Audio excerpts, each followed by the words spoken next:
Hello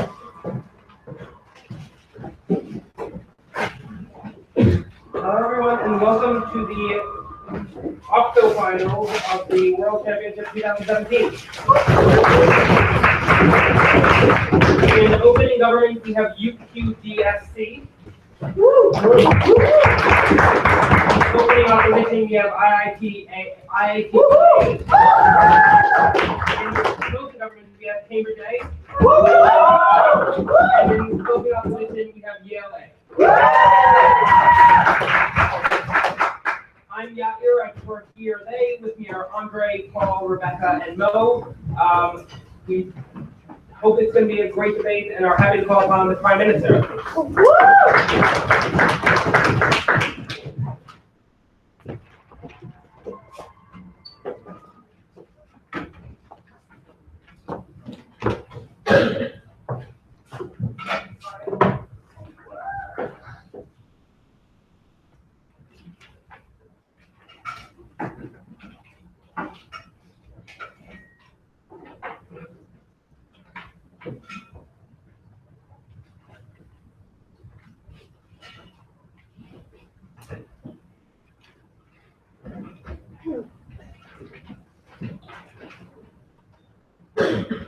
Panel, in this debate, the government are happy for you to practice your religion in private, to pray to whatever God you see fit, to worship and engage in your religious traditions. But also, a government panel, we recognise that the basis on which you do those things is not only unproven, but unprovable. And what we'll tell you is that those religions sell individuals a worldview, which we tell you promises those individuals certain things from spiritual fulfillment to salvation when they ultimately die. We tell you those are promised to those individuals on no basis, and we tell you that those narratives not only prey on vulnerable individuals in our society, but equally are exclusionary of certain groups which those religions have prejudiced views against. On that basis, we would ban all public advocacy of any form of religious views. We tell you that looks like banning public speech, which has the purpose of converting individuals to believe in that religion. Obviously, that includes things like handing out flyers about your religion. It includes banning things like speech or advocacy, which is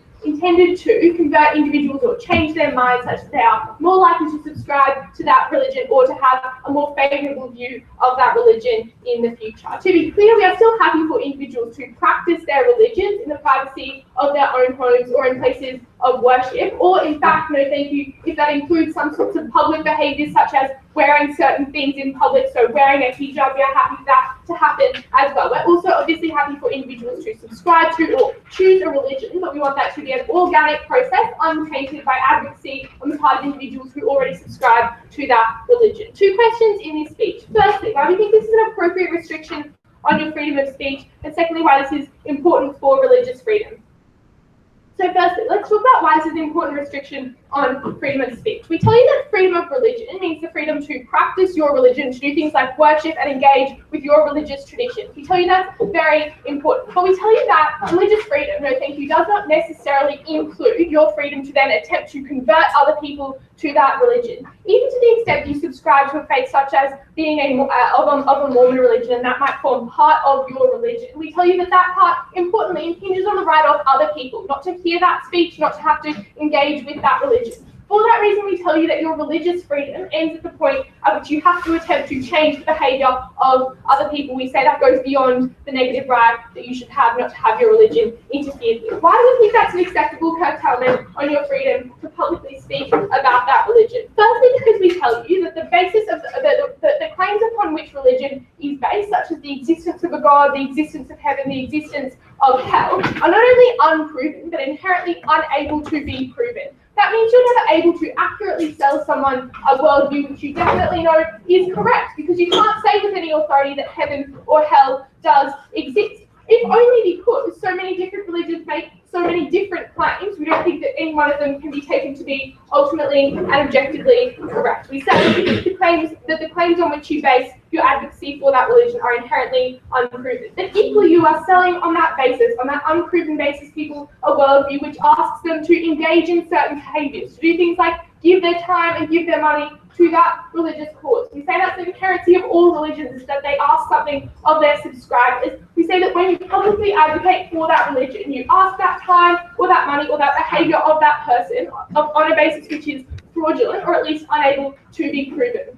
Because we say that restricts individuals' ability to live in a world, to know the truth about that world, and to make decisions about their behaviour and what they do with their time on an informed basis. We say that's an unacceptable containment of those people's freedom of religion. Because equally, panel, recognise that freedom of religion equally means freedom from religion. And we say that when you are forced to live in a world where you are forced to hear about and see religious practices, where your behaviour is influenced by claims which are being made, which again we recognise are unproven claims, that limits your ability to live in that world free from religious beliefs and in the absence of those religious beliefs. Particularly because we advocate that in public places, at the very least, secularity should be observed and individuals should be free to behave in a way that they feel is untainted or at least not influenced by others' religious beliefs. I'll take everything. If your metric for acceptable speech is outcomes, then will you also ban public political advocacy of right-wing groups that seek to limit the number of immigrants that countries take in?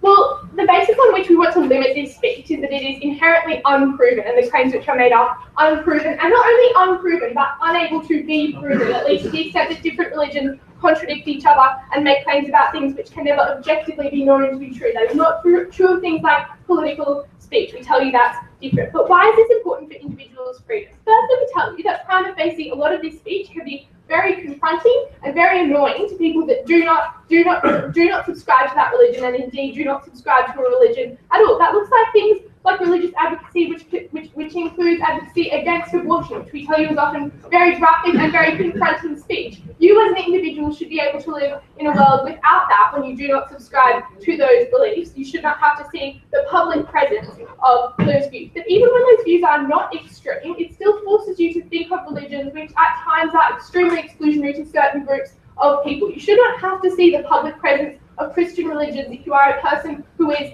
LGBTI and is inherently excluded by those institutions. We tell you that's not acceptable. But equally, for the people who are converted or at least have their behaviour changed by these groups, why do we think that this is unacceptable? Because we tell you that often the people who are most affected by this speech are very vulnerable people, and that most religions are offering something to their followers in the form of either spiritual salvation and afterlife, etc. We tell you that those narratives are most attractive to people who are struggling in some way, whether that be struggling financially, whether that be struggling with an illness or a mental illness. We tell you that religions are designed to prey upon those people because they are the people most likely to want what religion offers them. The problem is that those people are sold a worldview which is either unproven or in some way fraudulent, and that it cannot be proven that a religion can definitively offer you any form of afterlife or spiritual salvation. That leads individuals to do things like giving their time, giving their money, or changing their daily behaviour on the basis of what they think they can get from that religion. Even to the extent that this debate is about spiritual fulfilment and individuals finding some peace of mind spiritually, we would tell you we'd rather a world in which those individuals were accurately informed about the realities of that world and about the things that they could expect, as opposed to carrying out behaviours that they would not otherwise have carried out on the basis of attempting to achieve an outcome which that religion has sold them, but which can never be objectively provided to them. On that basis, we tell you, and because a lot of those claims are inherently exclusionary to certain groups of people in society, that there is no basis for this speech to exist, we're happy to propose.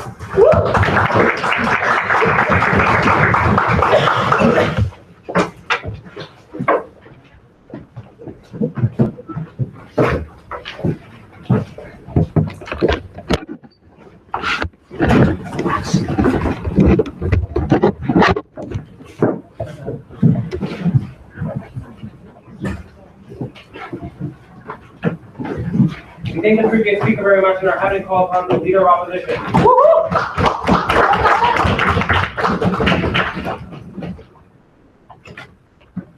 I think it's ridiculous that we can say we want something to be followed and in private, but not in public, especially when that public identity and private identity are so hard to distinguish. From opening opposition, we will tell you why this is one intrinsic part of a lot of religions and why this does not constitute a legitimate, this is an illegitimate ban on free speech.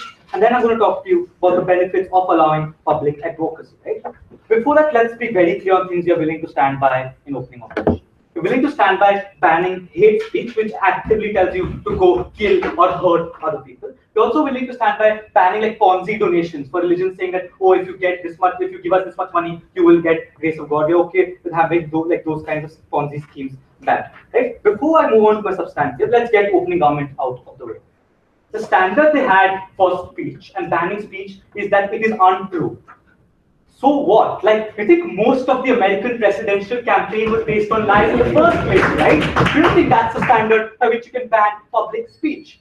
Secondly, they said that it's untrue, so it's illegitimate. We don't know why something being untrue is something that's so problematic, given that there are a lot of benefits and it's meaningful to a lot of people. That's not a standard for banning speech. The second thing they said is that they want freedom from people seeing religion, right? People in public spaces should be able to not see religion. We think that's an absurd metric, right? Firstly, you don't get freedom from like not wanting to see black people if you're racist, right? In public spaces, freedom means you have to engage with things you're uncomfortable with. Those two metrics on speech do not stand.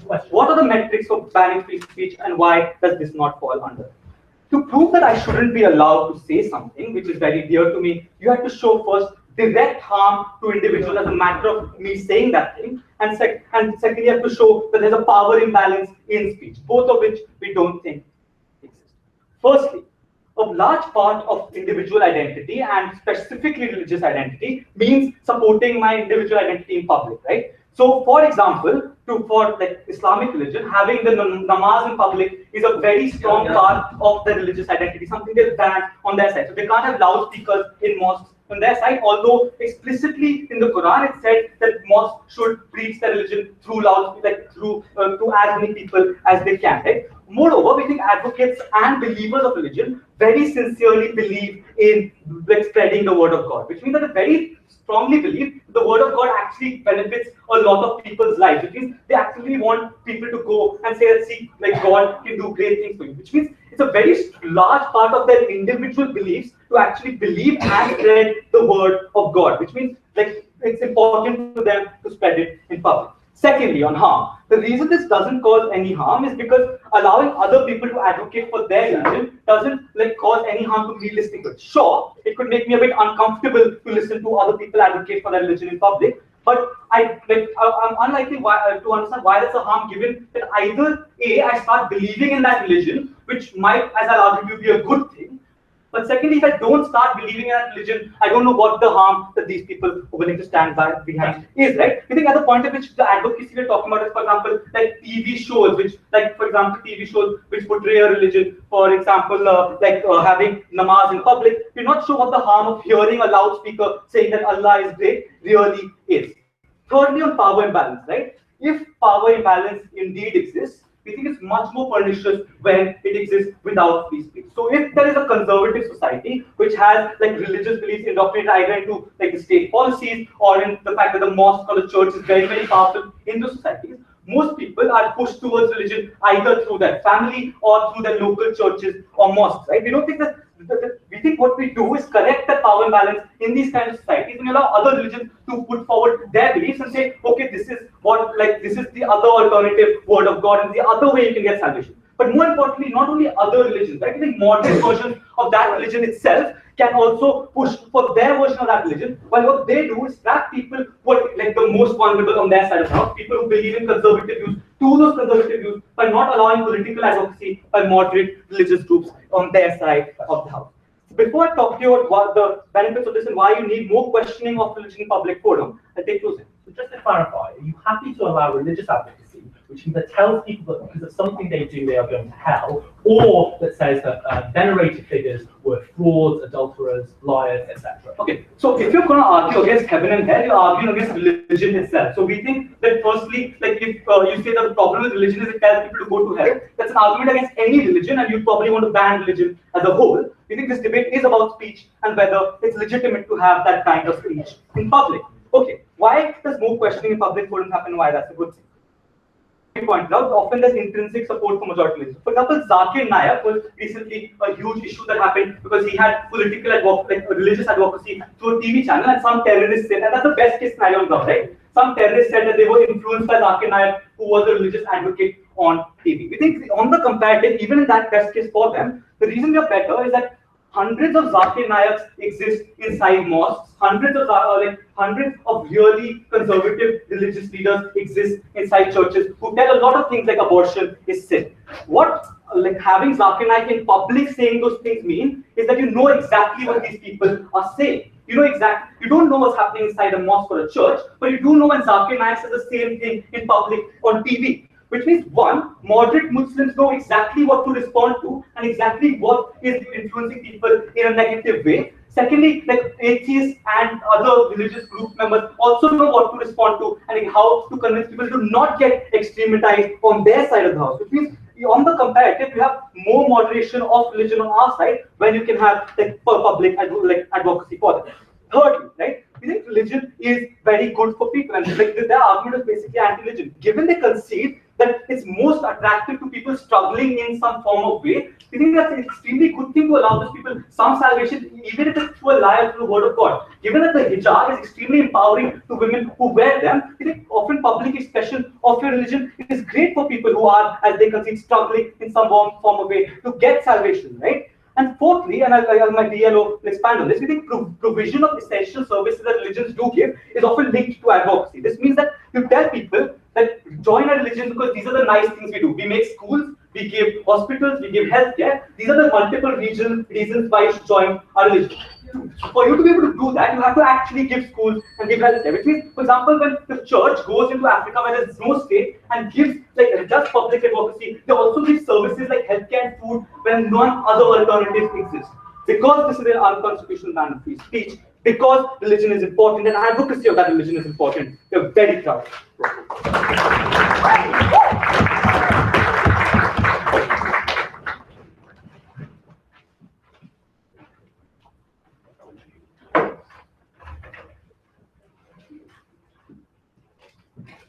Do you think the previous speaker very much are happy to call upon the Deputy Prime Minister?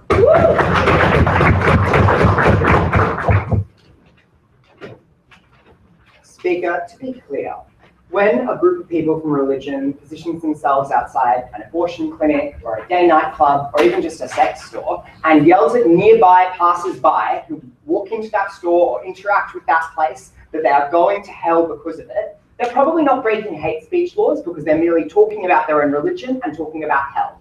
But the effect that they have on the vulnerable queer people who go to that nightclub or the women who walk into that abortion clinic is exactly the same as the one that might be used by someone who participates in hate speech. So when opening opposition concedes that they do not believe that they do believe that hate speech should be restricted and they do not believe that people are meaningfully harmed by this speech, they are wrong. The effect is identical and equivalently problematic. That is why we oppose it. 2 points in this speech. Firstly, on freedom of religion, and secondly, on how people meaningfully interact with this religious material. On freedom of religion, we say that your freedom of religion is an individual right that you get to practice on your own. You do not get to impose it upon other people. You do not get to convince other people that they should participate in the exact same way that you participate in it. They say that is a restriction on some people's religion already because some religions require you to practice in public. We note that they already stand for some curtailment of religion, presumably, and that they oppose some hate speech, which might be, like said, by religions, and maybe they stand by the banning of other religious practices like female genital mutilation. So we say that at some point you do curtail people's freedom of religion at the point at which it affects other people, and that's something that we are happy to restrict. Why then do we restrict this speech? Because let's note, the reason religions go out and they advocate that certain people should join the religion is not for fun. It is because they convince people and ask people to change their minds on the basis of a fraudulent claim. If you believe very strongly in the freedom of religion, as the opening opposition seemed to, it is surely inadequate that while walking down the street on a day on which you felt particularly vulnerable and you saw one specific religion engaging in a certain form of proselytization, that you became a member of that religion. That is not a meaningful choice because it is not a choice that considered a range of different religions. It is not a choice that considered the different ways that that religion could impact your life. It is a choice based on a single interaction with a single person, which we think is inadequate given the extent to which religion is likely to dictate your life and dictate your behavior. And this material is also applicable to people within religions because they point out that most people join religions because their family is a member or their friends are a member. We would suggest that it is hard to question that religion when you see people on the street every day engaging in discussions with you, and you're going out there and trying to convince people. You're less likely to question it to the extent that you need to. The important point to take away from this, Madam Speaker, is that if freedom of religion is an incredibly important right, it is not something that can be made on the basis of a quick interaction in public. And to protect that freedom of religion, you need to find that religion yourself. You cannot be coerced by an exciting narrative or an untrue narrative. It needs to be a personal decision that is not influenced by outside factors. The last point that we observe here is that we think freedom of religion requires freedom from religion. I'll get to closing in a second, which is to say, if you feel oppressed by a religion, as many people do, you cannot have that religion in a public place reminding you constantly of that form of oppression. Can you give me a single principal difference between being coerced into a new religion on the street and being coerced into a new religion 20 feet next to it inside a church building without relying on philosophy that, by the way, also can't be proven by your side? Obvious reason is that you chose to walk into the church, right? Like, firstly, the average person doesn't need to interact with it. And secondly, and probably more importantly, like, that implies that you were seeking out religion. You weren't just feeling really upset one day and looking for something more in your life. You walked into a specific church and made an active decision, as opposed to having a decision imposed upon you. Again, note, the reason religions do that is precisely because they convince people to change their minds. A person who walks into a church has already made some extent of a decision. We're much happier with that. Second point in this speech about how people meaningfully interact with this material. Firstly, as I pointed out in my introduction, we think that hate speech laws are inadequate to prevent people from feeling miserable about this. Firstly, because they're often not imposed appropriately, particularly in the developing world where we think even more people are religious. But secondly, because this speech can serve as a proxy for exactly the same things that make hate speech problematic, which is to say, if you are a gay person and they are protesting near a gay club or in a gay district and telling the average person there that because they live in a gayborhood, they are going to hell, then you feel the same oppression, you feel the same misery, that all of society is against you. And even if you do not actually interact with them and you do not hear them speak, the very fact that that religion that you feel oppresses you, that you feel makes you miserable, is in society and is tolerated by society, is something that you know that you hate. If you were sexually abused by a clergy person, if you're a woman who had an abortion and was very traumatized by that, knowing that society actively tolerates it and sees it very regularly and it's a common part of society that happens in public places is very upsetting to you. And that's particularly true because religions often themselves have savior complexes, which means they target the people who are most likely to not be behaving as that religion would like people who are queer, like people who are getting abortions, which is why this speech is most likely to affect those most vulnerable people and upset them the most. That's a really important element of this debate. But secondly, this speech itself preys on vulnerable people, because we don't think that average people, when they walk down the street on a normal day, make a decision about which religion they're going to participate in, because that, it's a groundbreaking and really meaningful decision. We think that decision is therefore made by people who are in a difficult time of their lives, like because they are mentally ill, like because they are particularly poor at a certain time. And the advocacy that the opening opposition talked about, and the sort of charities that they engage in, particularly causes people to engage in that. And as a consequence, they make a decision quickly about the religion that is going to define a huge portion of their life. But that means that they don't get a meaningful interpretation of that religion, and they don't make a meaningful choice about how they want to engage within that religion, which is a really big problem. The last thing that I want to add, to some extent substantively here, is that we think that religion at the moment substantially affects the character of societies, which means that in Western nations, the celebration of Christmas often has very Christian elements.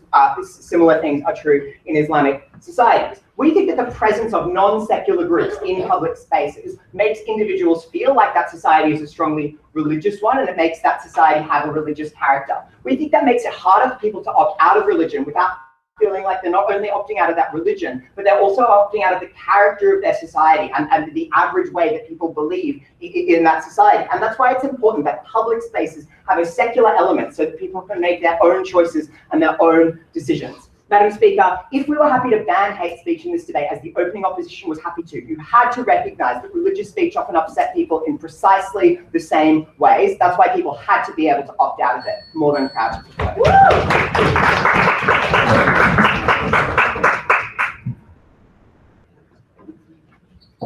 We thank the previous speaker very much and are happy to call upon the Deputy Leader of Opposition.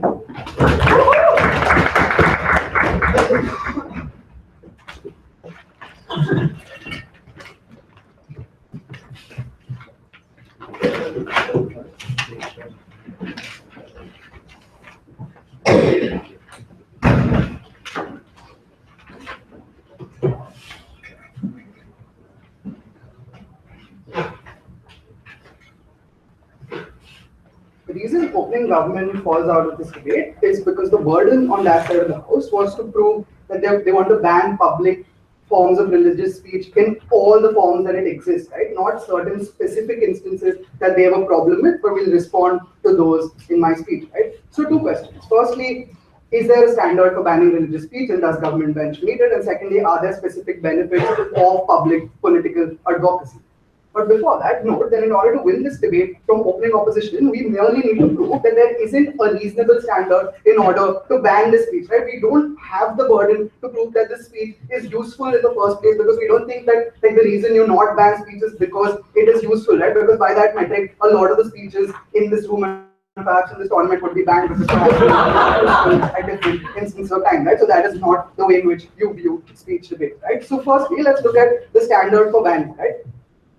First comment to make is notice that they ditched all of the arguments that they had in their first speech for banning this, right? Things like, the right of others not to hear. If other people don't want to engage with religious speech, just walk away, right? It's not like religious speech is everywhere and all around you such that you can't meaningfully opt out. If you are an LGBTQ person who feels offended by that religious speech, just go home, like it's fine, right? It's not so much of an issue, right? We think that there are other counter narratives to that, to that extent. So we don't really see how is it that this harm is so meaningful. And the second thing that they say is that it's unproven, but on the other side, they couldn't also prove that it's unproven. So I guess as a house, we just take Pascal's waiver and let religion be there. But then they give us in their second speech a bit more of a scared defense, right? So what are the things they say? They say that, look at these bad religious people, they're outside abortion clinics and LGBTQ clubs and causing all of this harm, right? First, to the extent that they're causing actual harm that amounts to harassment of individuals who want to avail of the services, we think we can sit down, still regulate those forms of speech or expression, right? But secondly, if just feeling bad is a metric for banning speech, we think that religious people feel equally bad when you have a Charlie Hebdo comic that shows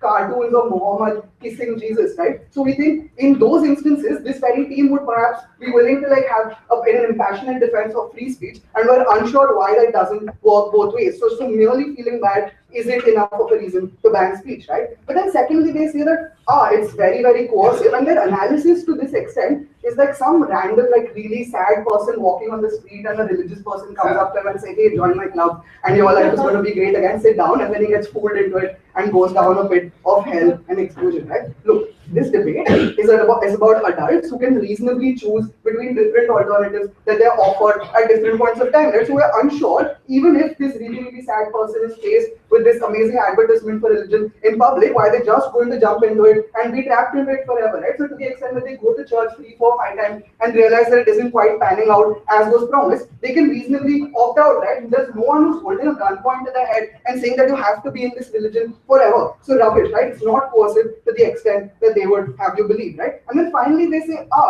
hate speech can't be regulated too well. So their brilliant solution is that ban all forms of religious speech to begin with, right? If your problem is that hate speech isn't regulated well enough in some instances, guess what? Regulate it better, right? But moreover, we think to the extent that this hate speech exists in public is where you can be more cognizant of the fact that there exists a threat to certain minorities and certain communities that you are so worried about in this debate, right? Which means on our side of the house, we'd much rather have protesters outside LGBTQ clubs expressing the fact that they want all of these people to die, rather than be surprised by a shooter who walks into that club and shoots everyone, who has been radicalized in private, and you never knew that those opinions existed in the first place. Sit down because you banned them from existing in public spaces, right? Which means by the end of this bit of my speech, they haven't been able to prove to us what is a legitimate standard for banning. Opening government is out. Compare that to the analysis that we gave you in opening opposition as to why it doesn't meet this particular standard, right? First, we told you it's a very, very important part of religious people's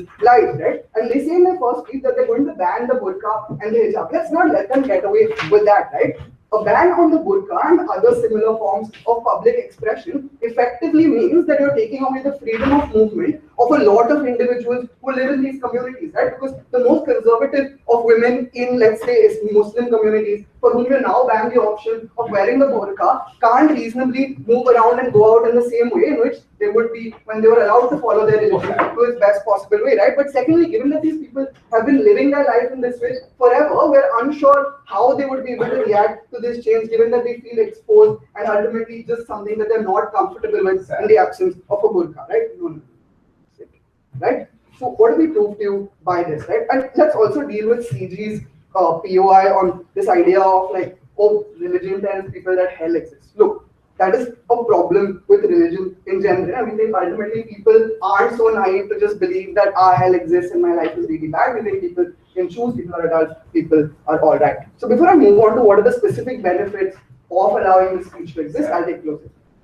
Yeah, aside from the fact that you spent 2 minutes attacking something that you explicitly met out, can you explain what the real purpose of, for instance, extreme Christian groups handing out flyers saying that Muhammad was a fraud in majority Muslim areas is? Okay. Right. So what are the benefits of religious speech existing, right?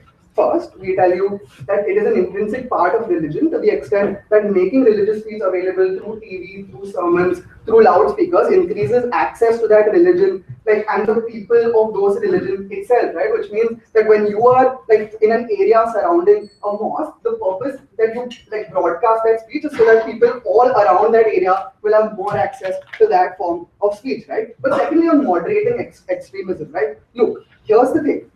The only way in which you can check and question extremism is when you know that those points of view exist in the first place, right? Which means at the point in which you have an ISIS or a Zakir Naik who says that Islam tells you to do all of these bad things, you will have moderate preachers from within those religions who can come out publicly and say, this is not what my religion stands for, these people are frauds. That's the benefit that you lose out on your side of the house. It means even if people are lying about whoever closing government thinks they're lying about, guess what? There are other people who can call out that lie. That's a benefit that goes away. But finally, on the provision of services, right? Look, here's the thing. In order to meaningfully advocate or make an advertisement for anything, you have to show a lot of good things that are associated with that, right? Which means that it is in the self-interest of religion to do a lot of good things like charity and have schools and all of these things. They go to Africa and provide aid there to the extent that they're now able to use that as an effective advertisement for the religion. If they don't have the opportunity to talk about all of these things in public, we're not sure if there exists any incentive for them to do all of the great things that they do, right? Because they never told us why they want to impose this flagrant violation on freedom of speech. But secondly, because they never engaged with the benefits in terms of moderation and services that we provided on our side of the house, we're very, very proud.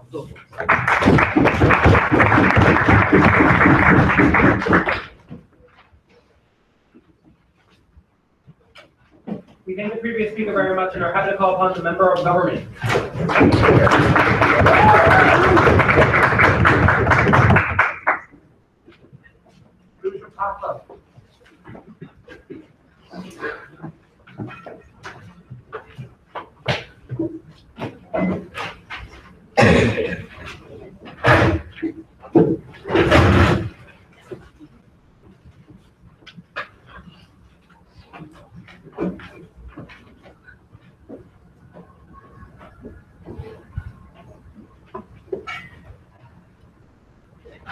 Opening opposition wanted 2 things in this debate.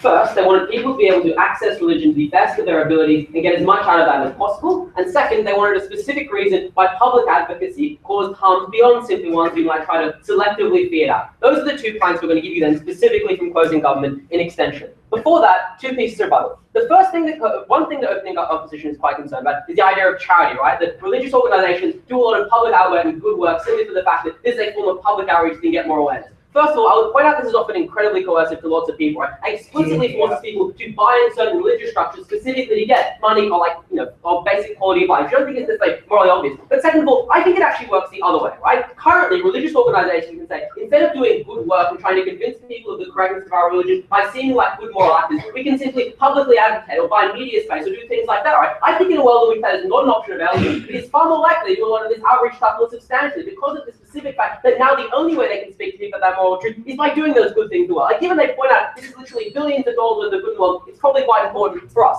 Second of all, I'd say it's hurtful to religious people to have things curtailed from you. Fourth of all, if the problem is like broadcasting, like stuff from like a mosque or whatever, we would say you could do an intelligent thing like, I don't know, maybe send a text message to all the Muslims in your local area when like the call to prayer would have occurred otherwise. Like, we think there are lots of ways that religious groups could get around this and speak to people who they need to speak to in ways that fulfill their obligation that aren't as obviously like public. But second of all, I think that often advocating a religion often does two things. Either says another religion is explicitly false, or it forces you to engage with very existential questions that can be psychologically quite damaging for people, right? One form of religious freedom is not having to repeatedly question whether you're going somewhere when you die, right? Not having to repeatedly litigate that question if that is something you cannot perfectly answer for yourself, or the answer to which you are going to get is going to hurt you. One form of religious freedom is not having to constantly face that question in a public space. We think that's a freedom people should be advocated. We also don't think that if we're trading like religious harms between various people, that having to constantly hear that your prophet was a fraud is something you should have to force simply to allow other people the freedom to express their opinions. Two things in substantive ed. First of all, on the principle. Opening opposition's concern was as following, right?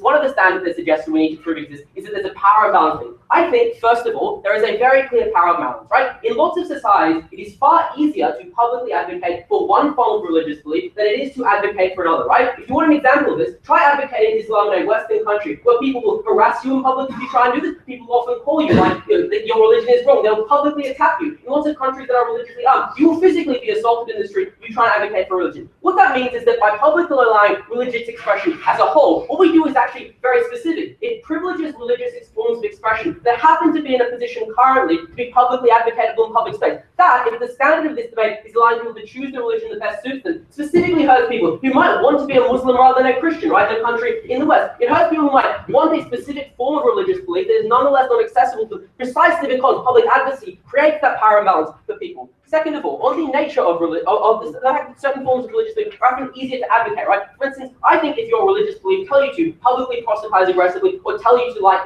be more open about stuff, it's more easy to advocate that than say more a humble religious belief or something that might be quieter. We don't think we should allow a form of structure that prioritizes one particular kind of religious expression over another. Third of all, I think the fact that extremists can often publicly advocate things that turn off people from religion. So opening government's concern was that like people are hurt if they have to hear faith speech in some context. I think the problem goes far deeper than this. Works in the following way. I think, for instance, there might be lots of LGBT people, there might be lots of people who find the way the religion is often publicly advocated quite off-putting or simplistic or dogmatic, who nonetheless could gain immense value from actually having a religion or some form of religious belief. The problem is as follows, that in public discourse, a lot of the people that thank you who are publicly advocating offer extreme or they say things that are distasteful or seem kind of crazy to various categories of people. The problem with that is as follows. If you are, say, LGBT and turn off religion as a whole because some people advocate that necessarily a consequence of that is that you go to hell, you're an evil person, you are never able to access the benefits of religion itself. That's the problem with public advocacy, right? What it does is it privileges lots of things that could forever and a day turn off people from accessing religion instead of allowing them to specifically just enter into a church that would be more open to them and therefore get all the benefits of religious expression as opening opposition wants. So that's why principally if we want access to religion, this is the thing we need more for that opening. Why do you think people are so weak that their core beliefs are shaken at the point at which some person on the road calls their prophet a fraud? Why are they not more likely to engage or just move on saying that this person doesn't know what they're talking about? Well, I think first of all, it's often not engaged, right? You just feel an intense sense of enmity and hostility, which just makes you angry about the whole process. I think lots of people would be unsure, right? It's genuinely difficult to retain faith, especially if you're in a study where everyone tells you that your prophet is a lie. Or lots of edgy teenagers in university tell you that God doesn't obviously exist really repeatedly and publicly in his face. Public advocates about bring down a church or bring back religious organization, which happens at a lot of universities. Second of all, on practical harms, I think this is incredibly important. We think that often public expression and advocacy tears at society, right? And here is the specific, there are two reasons for this. First of all, because banning specific pieces of religion often arms religious groups against the state, right? In the absence of a blanket ban on religious expression, what you have to do as opening opposition wanted was pick and choose specific elements of dogma that you say go beyond the level of legally acceptable, right? The problem with this is that the follows. First of all, it often makes religious groups feel as though they're being specifically attacked by the state, right? It makes those groups feel hostile and more likely either to do things that are bad or be more hostile or have problems in general. But also, it privileges and empowers people who are extremists, right? Because they're able to say that we are the defenders of faith, right? We're the ones pushing back against the state that is actively trying to curtail your freedom of religious expression. When you have to pick and choose specific elements, right? Like an element of dogma and saying you can't advocate stuff about the gays, but specifically crosses the level of hate speech, that is something that hurts religions and makes them worse as a whole. Second of all, I think that often these things empower extremists, right? So as we pointed out, lots of religious extremists will do things like go and try and publicly advocate in a space that they know will have a hostile reaction to them, right? The reason they do this is to try and stir up conflict and cause damage within society and make people from their religious group be pissed off with the other group, right? We specifically stop this because we can ban that sort of speech and advocating in general. What that means is that religions are less likely to feel hostility towards each other because specific elements with it are trying specifically to generate that hostility, or you let people not feel as though every other religion in the world is against them. Last of all, on the adversarial nature thing, I think very often religious belief you have to do the following, right? You have to say like, you are going to hell specifically to the thing you believe because you believe in the wrong God or some element you view as wrong. What that does is, again, it arms religious groups against each other, right? It makes many people, often in very divided societies, feel as though they cannot respect the basic existence of another category of people, right? And to be clear, we trade off that kind of stability and respect against other things all the time, because in the absence of that is able to function because two categories in your country are not trying to kill each other, literally every other right that you could access falls apart. States need to prioritize that basic functionality and solidarity of the state over religious expression, because just because you very intensely feel a religious belief does not obviously mean it should drive literally every other practical consequence. If you want freedom of religious expression, the capacity to believe things that you want to believe, you need to support us. And if you care about practical considerations, you believe us. Vote opposing government.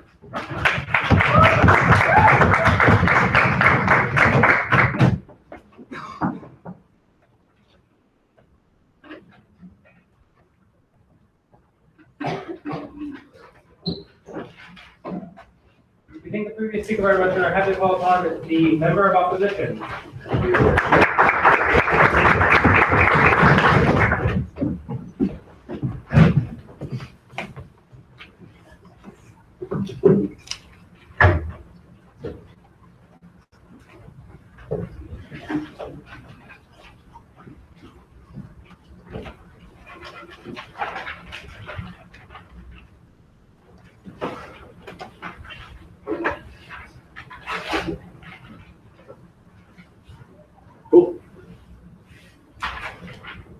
I'm going to do two things in the speech. First is to explain why choice and the thing that government bench most wanted for the side actually falls to our side of the house.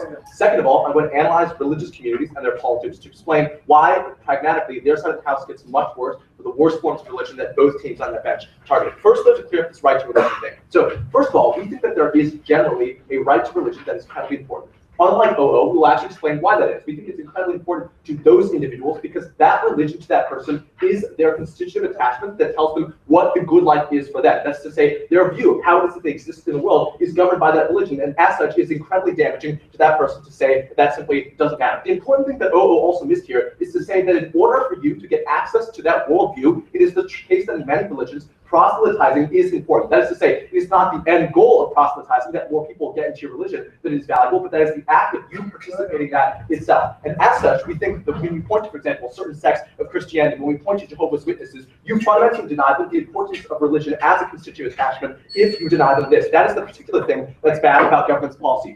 Here's to weigh it. So we ultimately think that on their side of the house, the people that they say are targeted by people who are proselytizing are those people who are least likely to be affected or believe that proselytizing in the first place. You need only to look at all the examples that OG gave you about why it's untrue, about why these people are hostile to those beliefs in the first place, to know that those are the ones who are least likely to be affected if you say, for example, you were going to hell. But for the people for whom it is an essential constitutive attachment, to deny them that part of their identity is a much worse harm, which is why it is worse that we prevent that on their side of the house. Recognize that it's also true in the context of CG's arguments about why you're privileging some religions over others. The privileging means you are still denying those people that right. Now the rebuttal to CG. First of all, they say there's a power imbalance because you are privileging certain religions. In order for them to win this argument, they have to explain why banning wholesale all those religions would be any better. We ultimately think that in countries where there are, for example, majority religions, let's say Hinduism in India, if you simply ban the Muslims from being able to preach or practice the religion publicly, it's really likely that means that the Hinduism gets much stronger. Those people feel much more marginalized from society because those people do not have a place in society for a dick of government. The other thing they say is that public discourse means that some people who might enjoy religion would be turned off from this because they see these preachers as crazy. One, their bench do not stand for an absolute light to religion. That's our side, so it's unclear why this is the biggest good for their side of the house. But second of all, we say that on our side of the house, there's more of an incentive to moderate. That's to say, on their side of the house, the strength of that religion is only based on the fact that certain individuals are so desperate that they themselves seek out that religion. That was the characterization that we got from OG about people who are in financial distress, for example. On our side of the house, that moderation is clearly different because all people who have most money, for example, moderate sects, are able to engage in the sort of public discourse. That means that not only do they exist, as OO points out, but they now have an incentive to moderate their discourse because they are trying to appeal to people who did not already believe that religion. The other thing that OGCG says is that if you don't ban all religions, then you would have to necessarily pick and choose those religions, so that would be bad. One, it's clear which ones we are picking and choosing. Those are the ones that practice hate speech that's clearly different from moderate religions, and I myself, like as a Christian, could recognize that. But second of all, we also say that on their side of the house, this problem is so much worse, because all you are doing is uniting moderate religions who are also under attack, must necessarily now adopt a siege mentality, because all of society has said you also do not belong in the public space, same as, for example, the Westboro Church, with people who are the most extreme. And as such, on their side of the house, the coalition of people who are extreme is much worse. The last thing they say is you would get into religious conflicts on their side of the house because religions would attack each other. They never explain why on their side of the house, like a Christian sect would have an incentive to go into an Islamic stronghold and try to preach the most there. Given that that is not the most likely pragmatic outcome, we think weighing this is not the most important impact in the debate. The fourth substantive, OG. A prerequisite for religious freedom is making an informed, uninfluenced choice about which religion is the right one for you. How then can you be accessing that religious freedom if you are convinced to participate in a certain religion by a random church in the street? Look, I already told you I'll answer this. This is the first point of the substantive, so I'm going to talk about this now. Why do we think that choice, this is directly answer your question, why do we think that choice is much better on our side of the house? So the first thing to recognize is that the only group that OG talked about are people, as they say, who walk on the street and then become convinced by some person to then adopt that religion. The other type of people that are also forced on their side of the house are those people that were religious to begin with, something that they seem to have forsaken. We say that on your side of the house, when you criminalize people preaching in a public space, the people you are most likely to be criminalizing are those people who most fervently believed in those religions, and those people who were brought up from a young age to believe in that religion. And as such, the people who have the least ability to consent into that religion in the first place. As such, the weighing is quite clear. We think that on their side of the house, the people who are least coerced are the people who are walking by the street, because you do not believe, have a reason to believe in Islam in the first place. But on our side of the house, the people who have been listening for all their lives to people, as they say, that control their souls and tell them you will go to hell otherwise, those are the people that you are hurting most by literally criminalizing their behavior. And as such, it is clear the coercion is much worse for those individuals in terms of degree. That's why we take that point. The other thing they say here is that they say some individuals will not otherwise freely choose this. Look, we think that the situation that they describe, where individuals would not otherwise freely choose this, is a situation in which individuals are so desperate as a result of a state failure. That is to say, we don't think it's wrong that when an individual is languishing in poverty, that they see an ad for a Catholic worker's house, and then they go to that house in order to get that provision of services. That's different from OO, because they just said those things exist. But as we explained, the reason why people are not able to freely choose is a special circumstance in which it is especially wrong to take away the ways in which you can ameliorate those people's conditions. That's exactly what their policy does. Cool. Now the second point, what do these communities look like? We think on their side of the house, extremism gets much worse, because it means that you incentivize sects to turn inwards. The reason why is because those sects must now necessarily adopt a siege mentality. They do not belong in public spaces the same as any other belief system in that society, and as such, they must necessarily perceive that their sect is under attack. We would point to, for example, the example of the Pennsylvania Mennonites, who created exclusive communities as a result of being banned from participation in public spaces. The types of things you see are preventing your children from interacting with other children. The types of things you see are preventing generally your community from interacting with the outside world. So ultimately, we think that what you get on their side of the house is a loss of two things. First of all, you get a loss of socialization. On our side of the house, we have more individuals who are interacting with people who do not share their beliefs. That's to say, the sort of public interaction we think is actually a moderating force. Because when you have individuals who challenge those beliefs, who might do so on the basis of a friendship even, you are entering into that interaction without the assumption that it's an assumption of hostility. That's exactly the sort of thing that they get. But second of all, we say that when you enter the public space and you have an incentive to try to get more people, you must necessarily moderate your belief system. That is because that is the only way that you can appeal to people in that religion. And if they say religions are so inflexible, that is clearly disproven by the fact that there's a huge spectrum of moderation, and we think we've incentivized them to push towards the middle. We point to, for example, the fact that the Pope has walked back on conservative Catholic statements, the fact that Reform Judaism exists, as examples of when theology can literally change an interpretation in response to public pressure. Only on our side of the house do we introduce that incentive, because as we explained, that incentive is necessarily public. Only when you allow people to engage in society, do not make those politics worse. We think that's a pretty clear benefit. Really proud to oppose.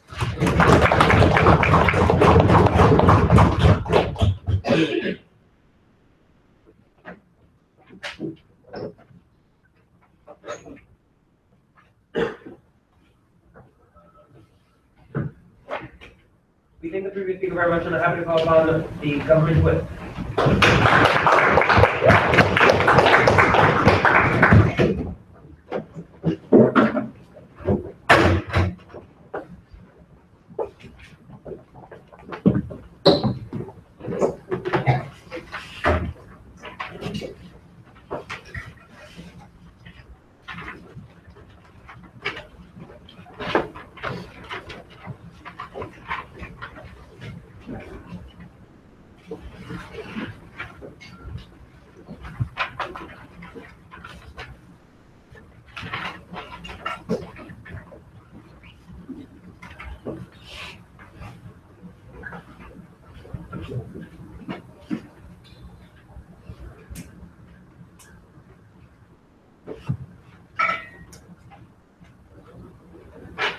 let's be clear what kind of world is created as a result of this policy.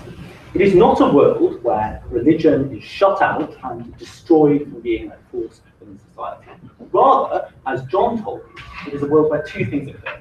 Firstly, it's a world where individuals can engage with religion on a more equal basis, on a basis which doesn't allow extremists or zealots or fears of persecution to force them into one religious choice or indeed no religious choice.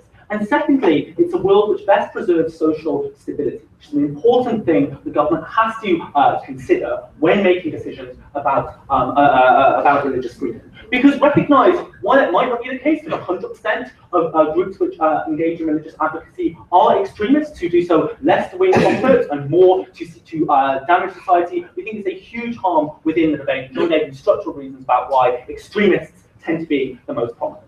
So 2 points of that. Firstly, who best preserves religious freedom? Secondly, who best preserves social stability?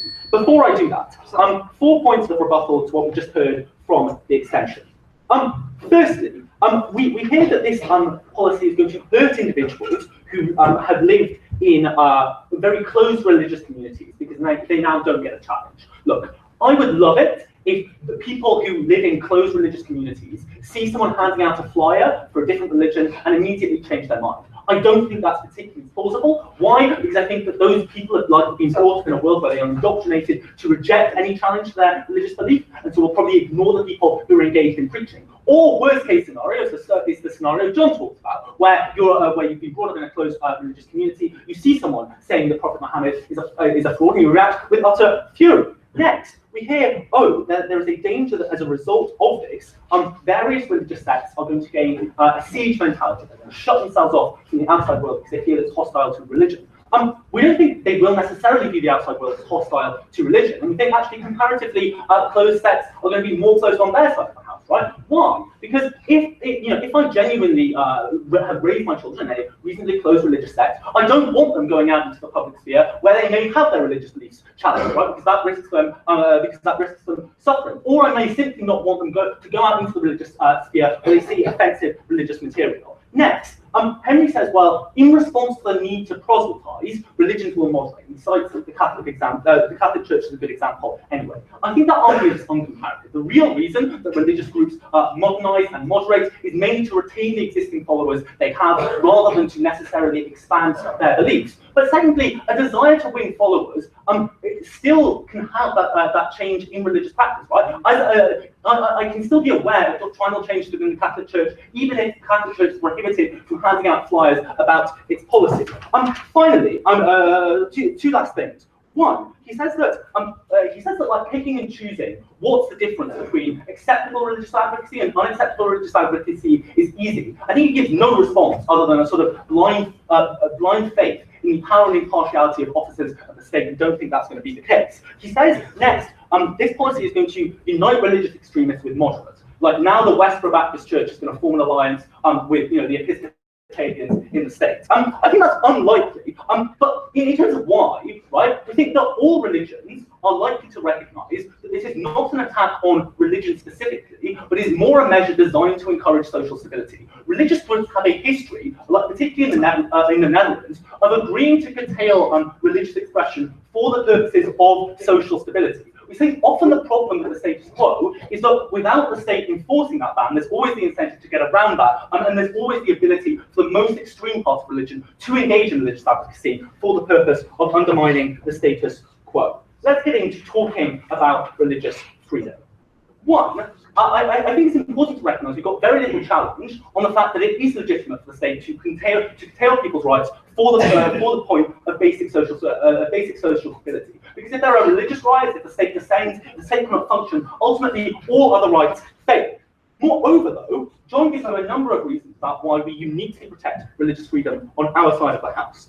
Firstly, let's talk about power imbalances, right? I think OG is correct to say it's bad that you might be influenced to join a religion based on like an arbitrary factor that you bump into a Muslim rather than a Catholic when you're walking down the street. John takes this further, right? Because he points out that frequently the status quo excludes certain religions.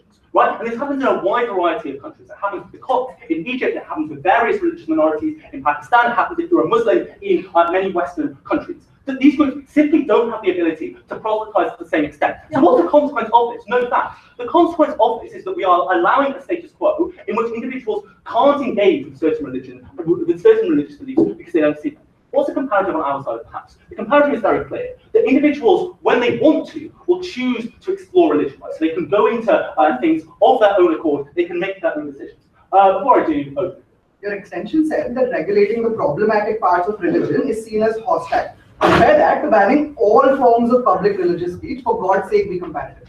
Yeah, I've explained that the problem with banning certain types of religious speech is that the types of religious speech that are banned are going to claim they are being unfairly targeted. It's much more easy to sell people a vision of secularism than to have the state drawing its own lines. That's what's more likely to cause social instability. Recognized religions frequently do agree to moderate their preaching for the sake of social instability. Right? It happened in the Netherlands for hundreds of years. It happens in other countries around the world. I think religions are capable of adapting and accepting this policy.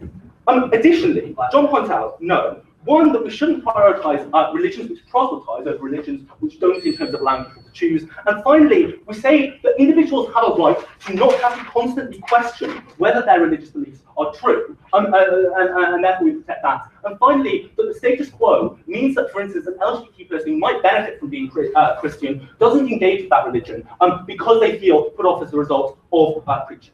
Let's talk now about social stability and practical consequences.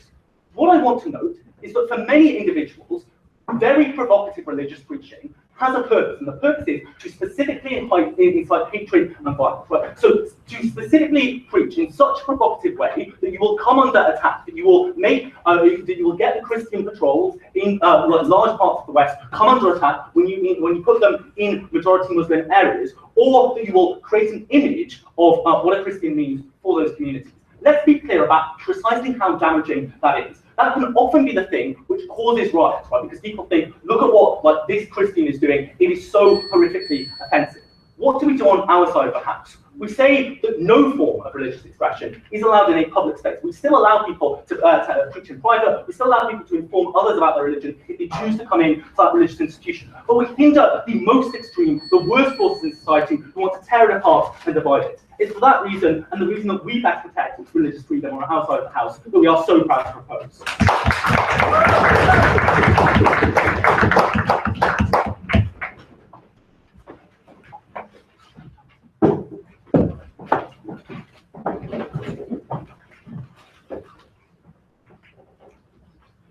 We thank the previous speaker very much and are happy to call upon the opposition witness.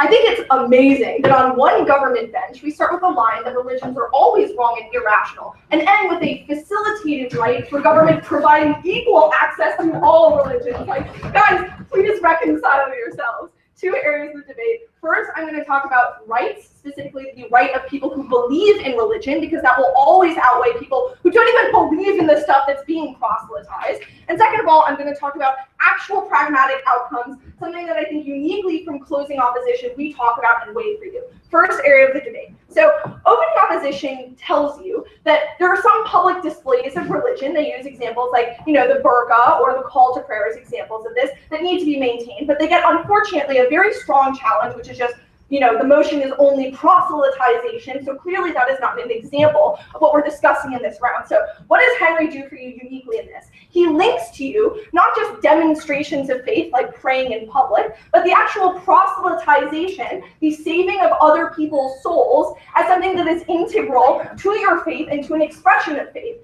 The fact that for Jehovah's Witness, many types of Christians, even people in Islam, trying to bring other people into your faith and creating the world of God on earth is a part of you accessing your salvation. Insofar as no team has actually argued against a right to religion at all, we think as a result, this is a very strong rights claim on the part of the people who believe in this religion that has to be weighed against. What are the countervailing rights claims we get from side government? So from OG, we hear vulnerable groups are told they're going to hell. Examples are members of the LGBTQ community, for example. A couple of reasons why these are less important. First of all, I just don't understand the portrayal of religious groups we get up and down the gov bench where they're like, yeah, we want to proselytize, right? Which means bringing people into your religion, you know what we're going to do? We're going to go tell people that they're going to hell, our religion hates them, and there's no place for a fundamental trait of ours in our religion. Sure, this happens in some cases, but that is a reason why you should be very skeptical of weighing those cases highly in this debate, because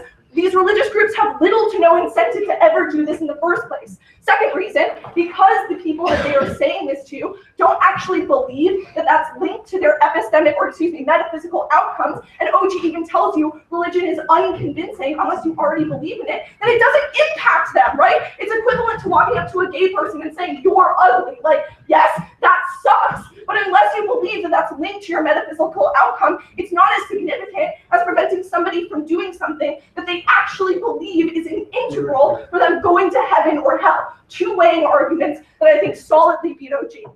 Next, what do we hear? We hear from CG that you are essentially, or excuse me, one more thing from OG, you're coercing people into the religion.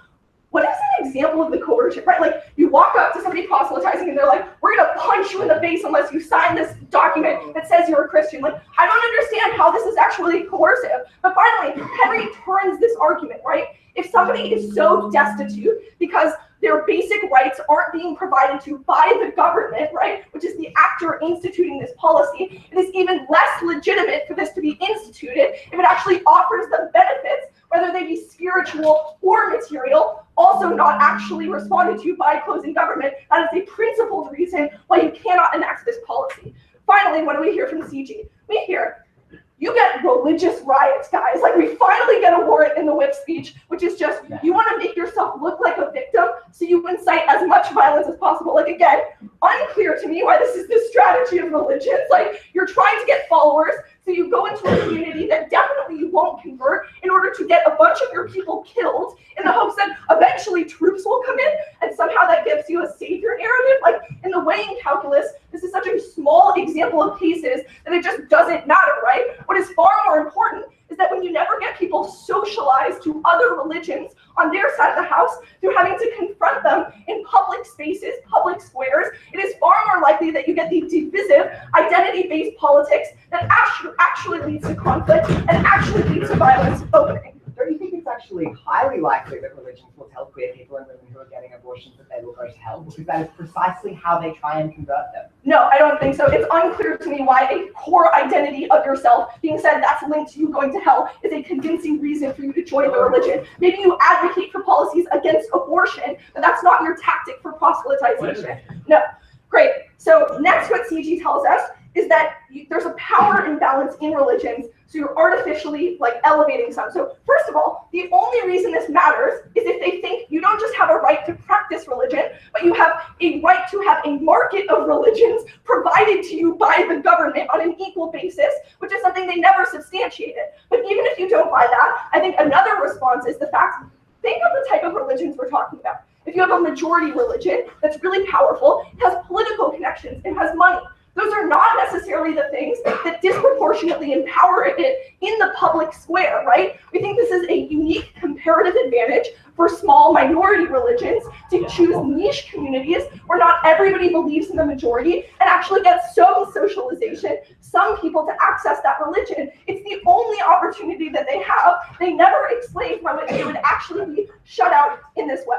Final principled argument that goes unresponded to, you are criminalizing the action of the people who are most coerced by religions. If everything Gov says is true, and that a lot of times individuals don't have choices, we think those who have the least choice are the ones who are raised from birth by parents telling them, if you don't listen to your parishioner, or your priest, you're going to go to hell. Those people's actions is being criminalized, which is abhorrent. Final area of the debate, the actual pragmatic outcomes. What we hear is that picking and choosing what religion you ban is going to lead to huge conflict. So first of all, we're not going to ban any religion, right? That's why this response doesn't make sense. We will ban specific hate speech, we will ban inciting violence, but we don't have to pick sects of religion to ban, so this harm is just non-existent. But second of all, a glib response that obviously moderates won't unite with extremists to overturn a law is clearly not enough engagement from the last whip speaker, right? It is the case that if a law literally prevents a moderate religion from getting followers, meaning it's highly likely that they will unite with extremists, which is really damaging and gives those extreme sects a bigger position in society. If you think they're bad, don't do that. But finally, we tell you that religion, this is the unique opportunity to actually shape theology when a religion has to advocate to a broad swath of the population in order to get followers, which is key for its support and strength. That changes things in Catholicism. That actually changes the theology, which in the long run gets the moderate and progressive change that they want to see on the Gov side of the house. Very, very proud to oppose.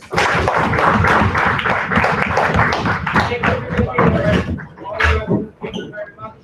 Give another round of